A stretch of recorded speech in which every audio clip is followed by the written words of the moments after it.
Hello everyone, this is Mominul. Welcome back to my YouTube channel and Facebook page, Popo Rider. Yeah.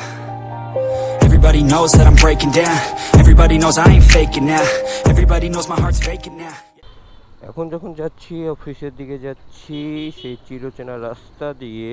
আর রাস্তায় কি অবস্থা বলতে পারি না, রাস্তা মোটামুটি ফাঁকাই মনে হচ্ছে, কিন্তু বৃষ্টি ঝলকাচ্ছে। যে কোনো সময় বৃষ্টিতে মারা খেয়ে যাওয়ার একটা সম্ভাবনা আছে। জানি না কতদূর যেতে পারবো আর কতটুকু সাপোর্ট পাবো বৃষ্টির কাছ থেকে। তো এই হচ্ছে কি অবস্থা, বৃষ্টি অলরেডি পড়তেছে গুড়ি গুড়ি। তো সে অবস্থাতেই রওনা দিচ্ছি, কিছু করার নেই। বৃষ্টি নামুক আর যাই নামুক, অফিসে একটা ঘোলা দিতেই হবে আমার। হচ্ছে গিয়ে বর্তমান সিচুয়েশন।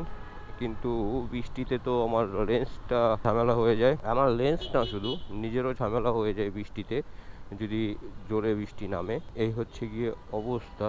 এখানে মেবি প্রোগ্রাম চলতেছে, জুলাই অভ্যুত্থানের প্রোগ্রাম চলতেছে। সংসদ ভবনেও মেবি প্রোগ্রাম চলতেছে। ঢুকতে কি পারবো? হ্যাঁ, সংসদ ভবনে ঢুকতে পারবো। খুব বড় সড়ো আকারে প্রোগ্রাম চলতেছে, এই ডেকোরেশন দেখেই বোঝা যাচ্ছে। রোম আমাকে অবশ্য কালকে বলছে যে এদিকে এরকম একটা প্রোগ্রাম হবে, তো সেই প্রোগ্রামটাই হচ্ছে এখন মেবি। বারে এই লেন্স মোছাটা প্যারাদায়ক হয়ে যাচ্ছে। যা ভিডিও করতেছি কতটুকু কি দেখা যাচ্ছে দেখা যাবে বলতে পারতেছি না। এই লেন্সের ভিতরে বারে লেন্স মুছে ভিডিও করাটা একটু প্যারা। বৃষ্টিটা ভালোই নামলে একেবারে সব শেষ হয়ে যাবে, যোগ্য নষ্ট হয়ে যাবে বৃষ্টিটা যদি নেমে যায়। সংসদ ভবনের সামনে দিয়ে বড় আকারেরই প্রোগ্রাম হচ্ছে। হ্যাঁ, সংসদ ভবনের ভিতরে আর কি বড় আকারের প্রোগ্রাম হচ্ছে, যে কারণে আর কি এই পিছনের রোডটা ছেড়ে দিয়েছে বাস গাড়ি এগুলোর জন্য, হয়তো বা উন্মুক্ত করে দিয়েছে। এবং প্রশাসনিক অনেক লোকজন আছে, তারা আর কি তাদের যে দায়িত্ব সে দায়িত্ব পালন করতেছে। এখন যখন যাচ্ছি সামনে বিজয় সরণি সিগন্যালে ছাড়া পাবো জানি না। মেবি আজকে এদিকটা ফ্রি থাকবে, কারণ যেহেতু এদিকটা প্রোগ্রাম চলতেছে। সংসদ ভবনের যে পিছনের রোডটা আছে সেই রোডটা যেহেতু ছেড়ে দিয়েছে, সেহেতু এদিকটা মেবি মোটামুটি একটু ফ্রি পাওয়া যেতে পারে।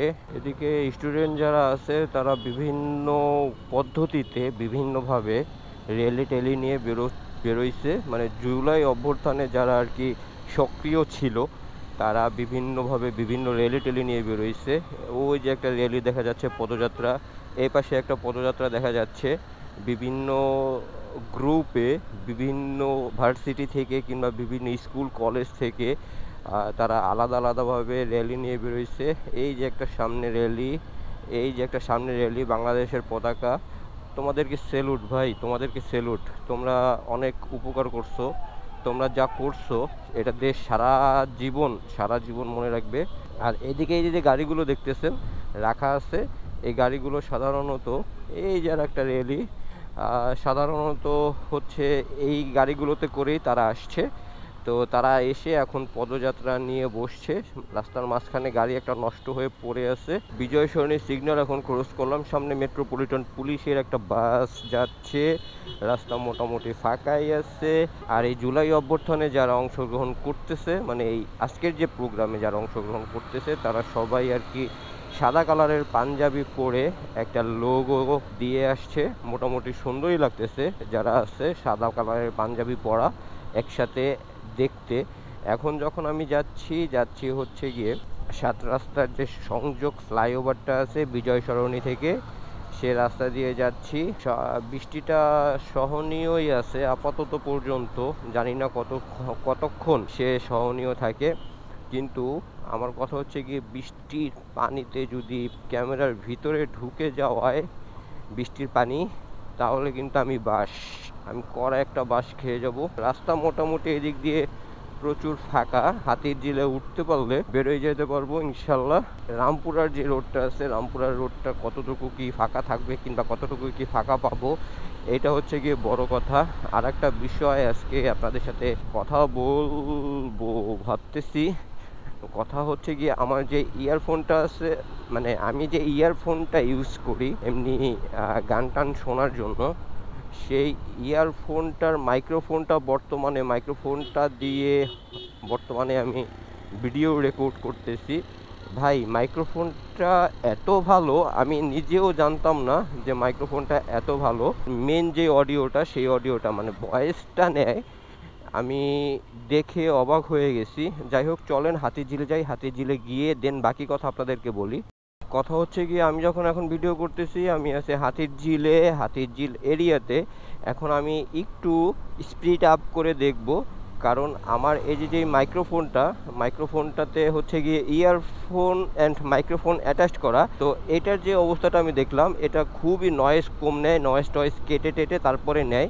কিন্তু এটা কি আসলেও বাতাসে কিংবা ভাইজার খোলা থাকা অবস্থায় 70-80-তে স্পিড হিট করলে কতটুকু নয়েজ কাটে, সেটা একটু আমার দেখতে হবে। তো সেটা আমি দেখে দেন আমি ডিসিশন নেব যে আমি কি মাইক্রোফোন কিনবো নাকি আমি এটাকে ইউজ করব। বিশাল ভালো একটা জিনিস, যদি 70-80-তে ভাইজার খোলা রেখে সুন্দর একটা নয়েজ ফ্রি ভয়েস পাই, তাহলে কিন্তু ব্যাপারটা কিন্তু জমে যায় ভাই। কারণ আমরা যারা মাইক্রোফোনে মোটো ব্লগিং করি, তারা কিন্তু মাইক্রোফোনের যে প্যারাটা, অধিকাংশ সময়ে কিন্তু এই মাইক্রোফোনের প্যারাটা নিয়ে ভুগি, যে মাইক্রোফোনে অনেক নয়েজ, এনতেন আবিজাবি, বাতাসের যে নয়েজটা আসতেছে, সাইডের যে নয়েজটা সেটা আসতেছে, পাশের গাড়ির যে নয়েজটা সেটা আসতেছে, কিন্তু ভয়েস সে খুব লো নয়েজে কিংবা লো গেঙে নিচ্ছে।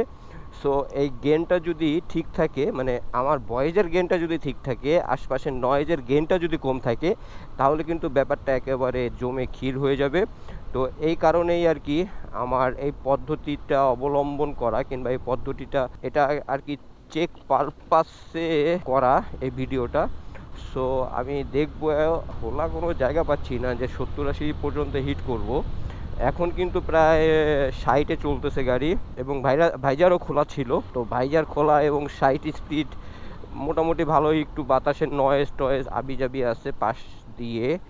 তো এটা যদি ভাইজার অফ করে চালানো হয় কিংবা চালানো যায়, তাহলে কীরকম কি আসবে সেটাও একটু দেখার বিষয়। এই যে এখন ভাইজার খোলা, 63-তে হিট করছি, মানে সামনে স্পিড ব্রেকার, তো সেরকমভাবে আমি বাইকটা স্পিড আপ করতে পারছি না। এখন ভাইজার খোলা, এখন মোটামুটি একটু স্পিড আপ করা যেতে পারে। এই পর্যন্ত, সামনে পর্যন্ত আমার স্পিড আছে হচ্ছে গিয়ে 65। তো 65 দিয়ে আমি এই পর্যন্ত আসছি, দেখা যাক যে নয়েজের অবস্থাটা কি। 65-70-এ যদি নয়েজটা, মানে 65-তে যে নয়েজটা যদি থাকে, তাহলে আমি বুঝতে পারবো যে কি অবস্থা, কতদূর কি এটা দিয়ে কাজ করা যাবে, কিংবা এটা আমাকে কতটুক পারফরমেন্স, বেটার পারফরমেন্স দিবে আদার্স যে মাইক্রোফোন আছে সেই মাইক্রোফোন থেকে। আর সাধারণত হাইওয়েতে যখন আমরা রাইড করব, তখন তো ভাইজার অবশ্যই অফ থাকবে। ভাইজার ওপেন করে তো আর হাইওয়েতে রাইড করা যাবে না। সো ভাইজার যখন অফ থাকবে, তখন আর কি আরও নয়েজটা কমে যাবে, এটাই আশা করতেছি এটা থেকে। আর এরকমটাই হওয়ার কথা ছিল, যদি আমার যে গত একটা ভিডিও যে আমি এডিট করছি, ওই ভিডিওতে নয়েজের যেই পরিমাণটা আমি পাইছি, সে পরিমাণটা যদি এরকমই থাকে, তাহলে এখানেও সেরকম একটা অবস্থায় হওয়ার কথা কিংবা হওয়া উচিত, এটা আশা করতেছি আর কি। কিন্তু মাইক্রোফোন অ্যান্ড ইয়ারফোন এটা একসাথে কানেক্ট করাটা একটু ভালো ঝামেলা। অনেক বড় বড় ওয়্যার আছে এটার সাথে, মানে এটার ইয়ারফোনটা চুপায়ে রাখতে হবে। তো চুপায়া কই রাখা যায় সেটাও খুঁজে বের করতে হবে। এই হচ্ছে গিয়ে অবস্থা, এই হচ্ছে গিয়ে ব্যাপার স্যাপার। যাই হোক, আমি হাতিরঝিলের এক্সিট পয়েন্টে চলে আসছি। এখন আপনাদের কাছ থেকে বিদায় নেব, বৃষ্টি নামতেছে, ভিডিও বেশি বড় করব না। যদি ভিডিওতে কোনো কিছু ভালো লেগে থাকে, তাহলে অবশ্যই লাইক কমেন্ট শেয়ার করে সাবস্ক্রাইব করে অবশ্যই পোপোর সাথে থাকবেন এবং পোপোকে দেখতে থাকবেন। Tata, bye bye.